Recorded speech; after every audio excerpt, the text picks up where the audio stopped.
Hello, Math 137 friends. Welcome to 9.6, Solving Rational Equations. This section has two parts. It's a little bit lengthy, so let's begin with our first part, solving rational equations in general. Rational equation is an equation where unknowns appear in fractions. They could appear in the numerator or the denominator.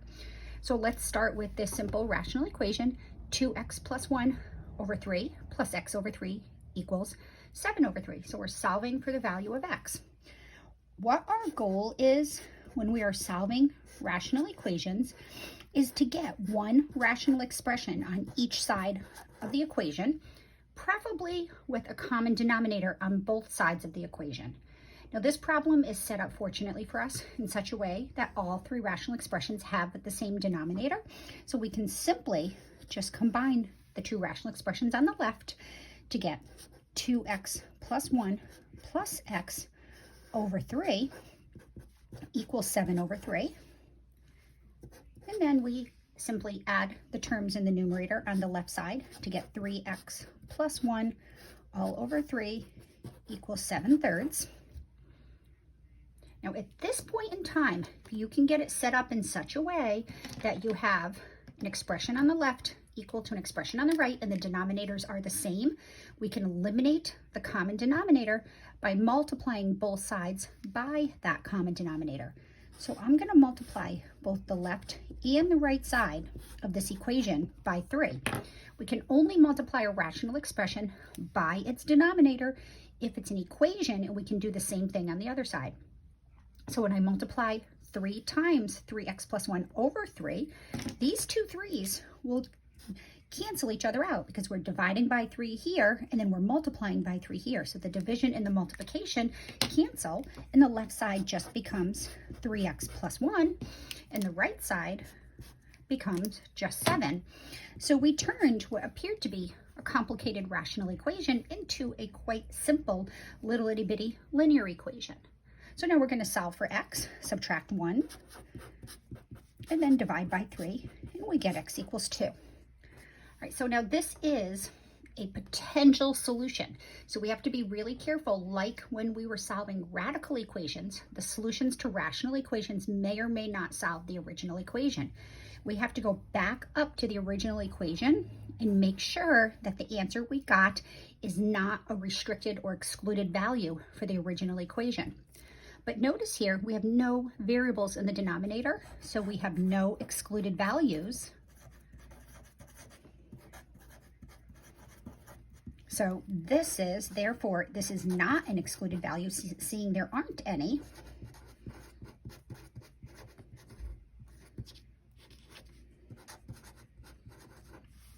All right, so therefore, my only solution is x equals 2. And feel free to go plug it in. We plug in 2, we get 2 times 2 plus 1 is 5. 5/3 plus 2/3 is my answer, 7/3. So as long as the answer you do the math correctly and the answer you get is not an excluded value, then it will solve the original equation. All right, so that's not too terrible. Where it starts getting a little more complicated is when we don't have common denominators. So let's just change this problem up. Notice I changed the middle denominator to a 5. How would we go about solving that guy? All right, well, like in the previous section, when we're adding and subtracting rational expressions, we want to add these rational expressions by getting a common denominator.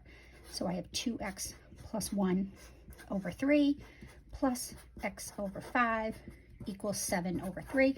So I'm going to look at all three denominators, and I want a common denominator across the board. So my common denominator here is, well, 3 is prime. The only factors are 3 in itself. 5 is also prime.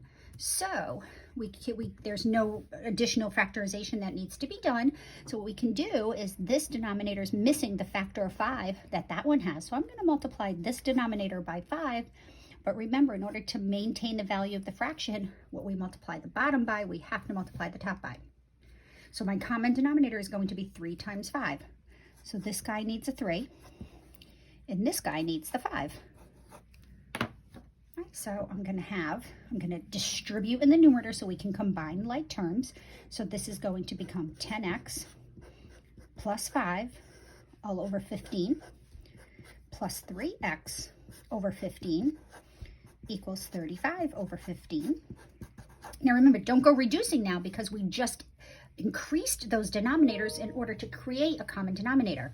So now we're going to add across, and we get 10x plus 5 plus 3x all over 15 is equal to 35 over 15. All right, so we're going to keep going with this. Simplify my numerator.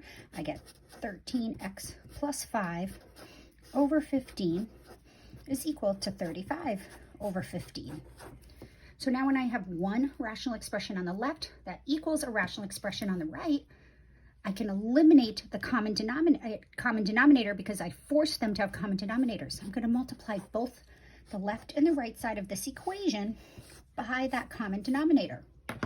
When I multiply by that common denominator, multiplying and dividing by 15 cancels each other out. So 13x plus 5 over 15 equals 35 over 15 just simply becomes 13x plus 5 equals 35. And now I solve for x. I get 13x equals 30 by subtracting 5 from both sides. And dividing by 13, I get 30 over 13. Now check, is this a restricted value? Well, notice again, there's no variables in the denominator. A restricted value or an excluded value is a value of x, which would make the denominator 0. So there's no variables in the denominator, so there's no excluded values. So therefore, this is not an excluded value.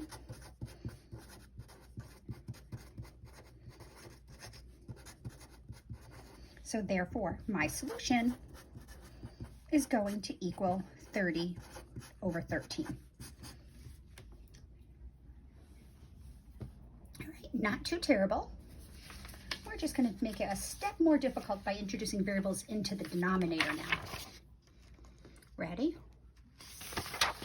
All right, let's solve this rational equation. 2 over 5x squared equals 3 over 2x minus 1 over x. All right, well, I'm going to write this as 2 over. Just for the purposes of demonstration, I'm going to change 5x squared into 5 times x, 3 over 2x minus 1 over x. Now remember, we have 3 rational expressions here. We want to combine this into one on the right-hand side, but it works really nicely if you can find a common denominator for all the rational expressions involved in the equation. So I'm looking at all of these, and I'm going to first look at the left and say, what is the left missing that maybe the middle or the right fractions denominator has? And I notice there's a 2 in the middle denominator. So this guy needs a factor of 2. So if I throw a 2 out there, so now they both have a 2, right? So he has this 2 and he has both those x's, so we're good. Now this guy in the middle only has the 2 in the x. What the middle denominator is missing is 5 and an additional x. They have to have the same number of factors. We want the denominators to be equivalent, so I'm going to multiply this by 5 to get that 5, and then I'm going to multiply it by that additional x. So we want each of my denominators to have the 4 factors. The 5, the x, and the x. There's my 5, the x, and the x, and then the 2 that already existed. Now my third denominator only has the x, so it needs the 5, the 2, and the x. So I'll do 5 times 2 times x, and 5 times 2 times x. All right, so my new left numerator is 4 all over 10x squared is equal to 15x all over 10x squared. And remember, our goal is to get those denominators equivalent. Minus, that's going to be 10x all over 10x squared. All right, so don't let these x's everywhere be intimidating. All right, it's not going to be that bad. If you can get it, you may have seen right from the get-go, right up here, that the common denominator was going to be 10x squared. So if you can get right from that step to that step, that's awesome. You want a common denominator across all the fractions involved in the rational equation. So now I'm going to combine this to one rational equation on the right side, or one rational expression on the right side. I'm going to do that subtraction, and I get 4 over 10x squared is equal to, it's going to be 10x squared down here, and 15x minus 10x, that just becomes 5x. Okay. So now when I have one rational expression equals another rational expression, the common denominator, we're in a beautiful position here now to eliminate the denominator and make this no longer a rational equation. We're going to multiply both sides by that common denominator.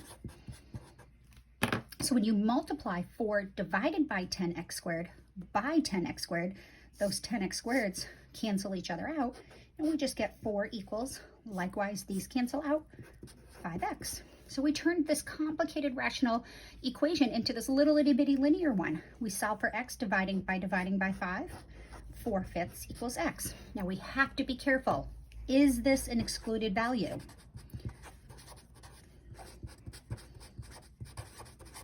Because if it's not, then it is a solution.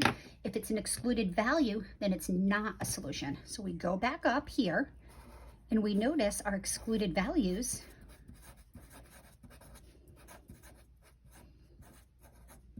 Well, the only thing that would make this denominator 0 is x equals 0. Likewise for those two. So it's just one value.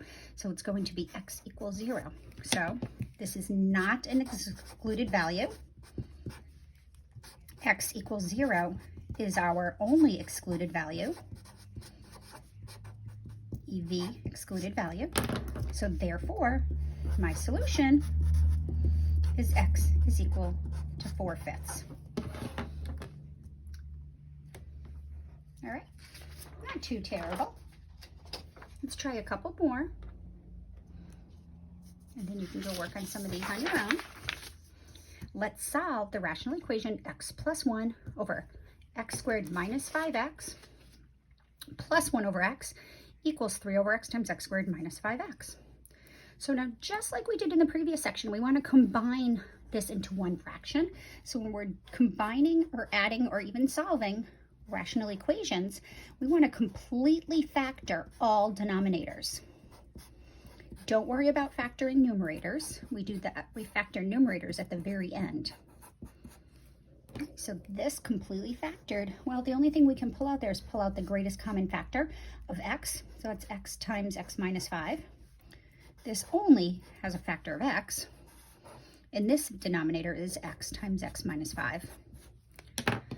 So when we look at the denominator, the factors of the first denominator are x and x minus 5. The factors of the second denominator are just x, and then this is x and x minus 5. So if you notice, the only thing that's missing is a factor of x minus 5 in this middle denominator. So let's give the middle denominator an x minus 5, but not in order to not change the value of the fraction, we have to introduce the x minus 5 into the numerator. So let's put it all together. We have x plus 1, and I'm going to leave my denominators factored, plus x minus 5 all over x times x minus 5 equals 3x over x times x minus 5. And now I can combine my left expressions to get x plus 1 plus x minus 5.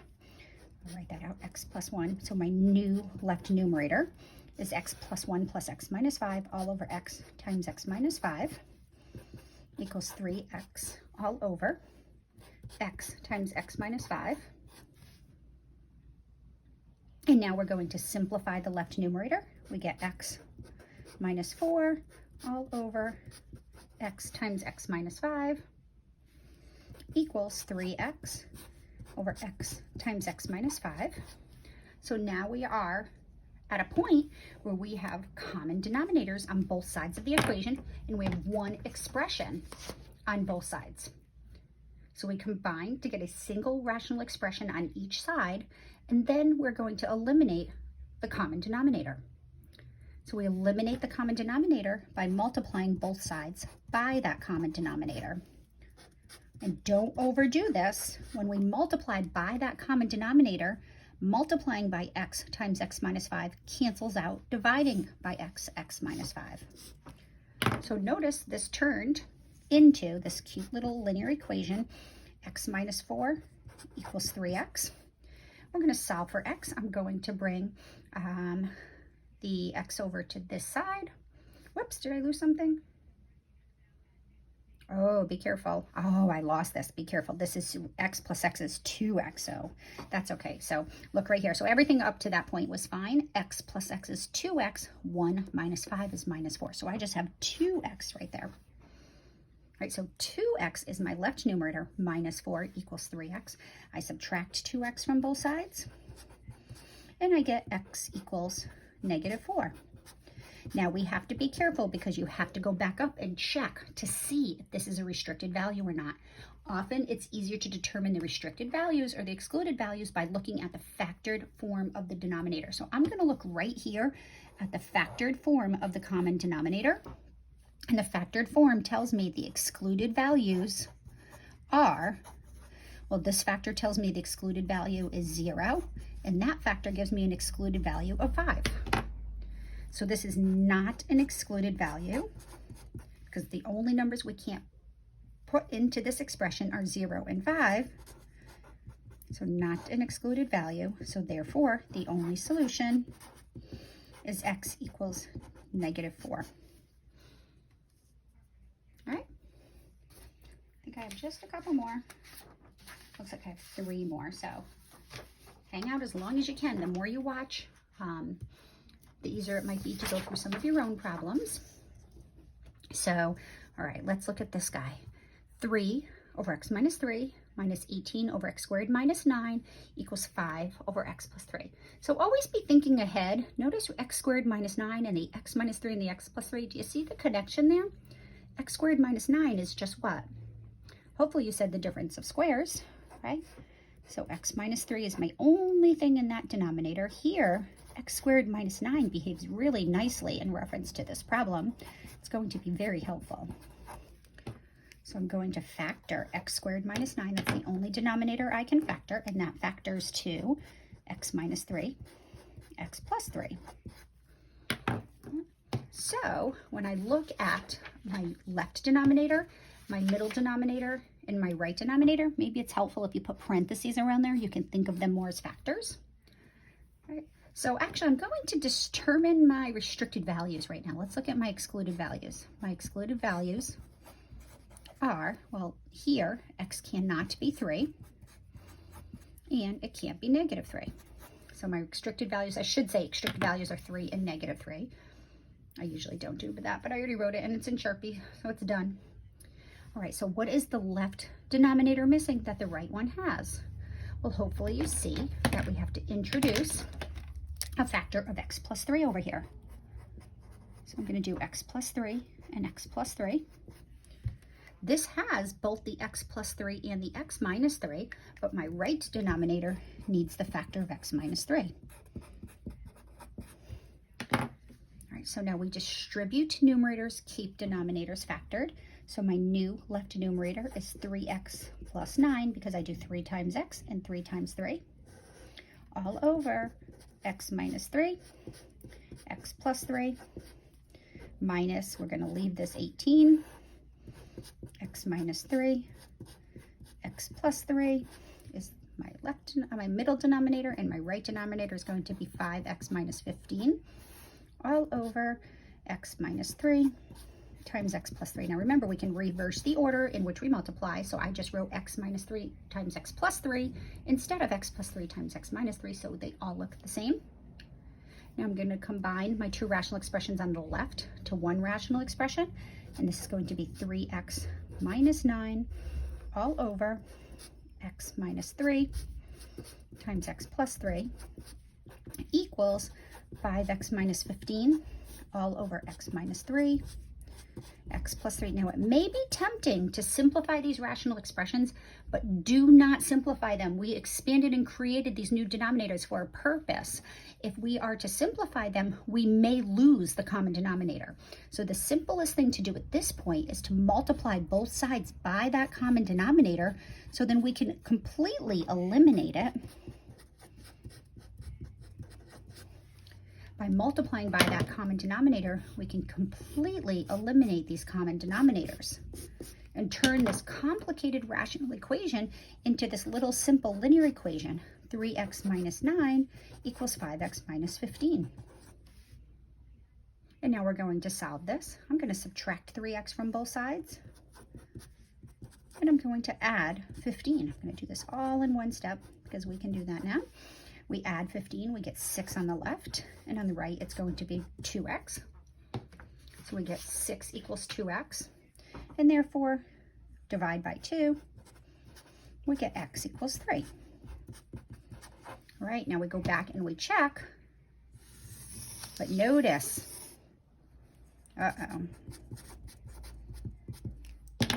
3 is one of our excluded values.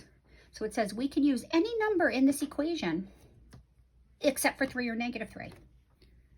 3 is the only possible solution, but because it's an excluded value, if we go to try to put 3 back into this equation, we're going to get an impossible scenario. You cannot divide by 0. Here and here, you would be dividing by 0. So this is x equals 3 is an excluded value, and seeing it was our only possible solution, x equals 3 is our only possible solution. Therefore, this equation has no solution.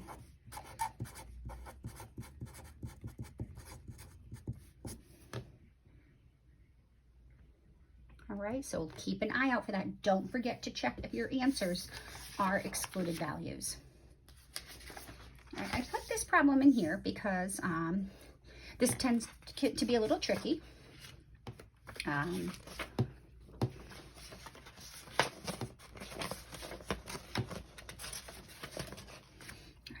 Here we have an interesting situation because we have a rational expression, 2 rational expressions on the left and just an integer on the right. So how do we deal with that? Well, we have 5 over x minus 2, and I'm going to insert the parentheses so we think of it as more a factor. This is x plus 2. And let's turn 2 into a fraction. How about we call it 2 over 1? Right, now we can look across the board and say, hey, what does one denominator has that the other one doesn't? Well, the only factor in this denominator is x minus 2. The only factor in this denominator is x plus 2. And the factor in that denominator is 1. So this left denominator needs an x plus 2. So make sure if you put it in the denominator that you put it in the numerator to balance out the equation and be the equivalent of multiplying by 1. This one needs the factor of x minus 2. And this last denominator needs both the x minus 2 and the factor of x plus 2. All right, so my new left numerator is 5x plus 10 with the new denominator x minus 2 times x plus 2, plus my middle one is 6x minus 12, x plus 2, x minus 2. And my new right numerator, ooh, it's a little bit hairy. This is going to be 2 times x minus 2. So we have a lot going on in this numerator. X minus 2, x plus 2 is that denominator. So that's my common denominator. So let's add these two fractions together by adding numerators and keeping the common denominator. So when I add the numerators, 5x and 6x will be giving me 11x. 10 minus 12 will be minus 2. All over the common denominator, x minus 2, x plus 2. And that's going to equal 2 times x minus 2 times x plus 2. All over x minus 2, woo, x plus 2. So now we have one rational expression on the left side, a rational expression on the right side. They have the common denominator, so let's multiply both sides by that common denominator to eliminate the rational expressions and turn this into another type of problem that we know how to solve. So we get from here 11x minus 2 equals 2 times x minus 2 times x plus 2. Right, now this brings us back to chapter 8. We have to solve this. So we solve it by first eliminating the parentheses on this side. Now be really careful with your algebra. 2, I'm going to do the product of the firsts, x squared. The outers are going to give me 2x's. The inners are going to give me minus 2x's, minus 4. Well, that was nice. Those canceled out. So I get 11x minus 2 equals, I'm going to distribute the 2, 2x squared minus 8. So Hopefully you recognize this as a quadratic equation. I'm going to get a quadratic, to solve a quadratic equation, we set it equal to 0. I'm going to bring all the stuff on the left over to the right because we like the coefficient in front of x squared to be positive. So let's subtract 11x and add 2. Subtract 11x and add 2. So we're solving the quadratic equation, 2x squared minus 11x. Whoops, I almost combined those two. Be careful because there's no x there. So minus 11x, and then negative 8 plus 2 is minus 6. Here we go. All right, so now how you choose to solve this quadratic equation is up to you. You may want to try factoring. You may need to use the quadratic formula. I can see that it factors, but I'm also really good at this because I've been doing it for a long time. I know I need 11. 2 times 6 is 12, so I'm almost at 11. So that's going to be 6 and 1. I need negative 11, so that will be the negative here and the positive here. Now let's just check. Product of the first is 2. Product of the last is negative 6. My inners and the outers give me negative 11x. Yes. So now by the zero product principle, either 2x plus 1 equals 0, or x equals negative 1/2. Subtract 1, divide by 2. Or x minus 6 equals 0, so x equals 6. Whoops, I need a piece of paper. I'm running out of room here. So now these, remember, are potential solutions. To determine if they're actual solutions, we have to make sure they're not restricted values or excluded values. Are these excluded values? Well, let's go back up here. What are my excluded values? Well, I'm going to look into my common denominator in either one of these. And I see right here that my excluded values are, well, to make this denominator 0, it would be 2 or negative 2. So neither one of these numbers are excluded values. Neither are excluded values. So therefore, I have two solutions. And my two solutions are x equals negative 1/2 and 6. All right, not too terrible. One more, okay? And then I'll let you go on your own to practice and bring questions to class. 4 over x plus 2 plus 3 equals 3x over x plus 3. So again, we're looking for a common denominator here. We can turn something that's not a fraction into a fraction by just putting it over 1. Right, and again, if it's helpful, put parentheses around there to make you feel like they're factors. So we can see here, what is the left denominator missing? Well, the right denominator has a factor of x minus 3 that the left one doesn't. So let's introduce x minus 3 into this numerator and this denominator. The middle fraction only has a factor of 1, so it's going to need both. Whoops, I didn't leave myself very much room. X minus 3 and x plus 2.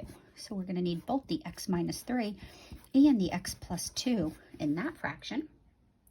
And then the last one, it's the common denominator is x minus 3 times x plus 2.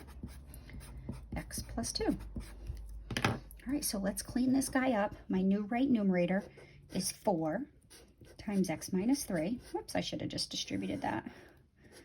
X minus 3 times x plus 2 is my common denominator, plus 3 times x minus 3, x plus 2, all over x minus 3, x plus 2, and then we are at 3x. My far right numerator is 3 times x over x plus 2. And I have x minus 3 times x plus 2. All right, so we're going to add these guys together. You know what I'm going to do for simplicity? I'm going to expand them out now because it's going to get really ugly. So I'm going to call this 4x minus 12. And then all over my common denominator of x minus 3 times x plus 2 plus, well, 3 times x minus 3 times x plus 2. Product of the first is x squared. Product of the outers is positive 2x's. Product of the inners is minus 3x's. And then minus 6. Ooh, I'm running out of room. all over the common denominator, x minus 3x plus 2. And that equals, this one's easy, we can just distribute 3x squared plus 6x all over that common denominator, x minus 3, x plus 2. All right, we're almost there. Let's clean this guy up. We get 4x minus 12. So you can see as they get more, as we move along, they get a little bit more algebraically complicated, although the process is exactly the same. Plus, that will be 3x squared. I'm just going to call this minus 1x. So it's going to be 3 times x squared, which is 3x squared. That will be 3 times minus 1x, will be minus 3x's. And then minus 18 all over. We're almost at a point where we can eliminate the denominators. And then we have the numerator on the right is just 3x squared plus 6x all over that common denominator. All right, let's add the two rational expressions on the left. 4x minus 12 plus 3x squared minus 3x plus 18. I'll keep my x squared terms out front. There's only the 3x squared. 4x's minus 3x would be minus x. And minus 12 minus 18 is minus 30 all over the common denominator. And that equals 3x squared, the right numerator, 3x squared plus 6x, all over the common denominator, x minus 3, x plus 2. Then we're going to multiply. Now that we have one rational expression, all that work to get one rational expression on both sides, we can eliminate the common denominator by multiplying both sides by that common denominator.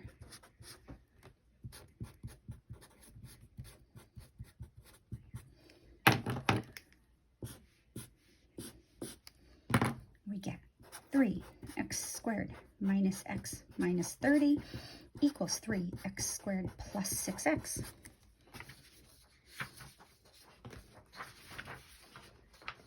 Right, now actually this turned out not to be all that terrible, because if you notice we have 3x squareds on both sides. I like my positive 6x's over here, so I am going to subtract 3x from both sides and add x. I'm sorry, 3x squared from both sides minus 3x squareds and add x.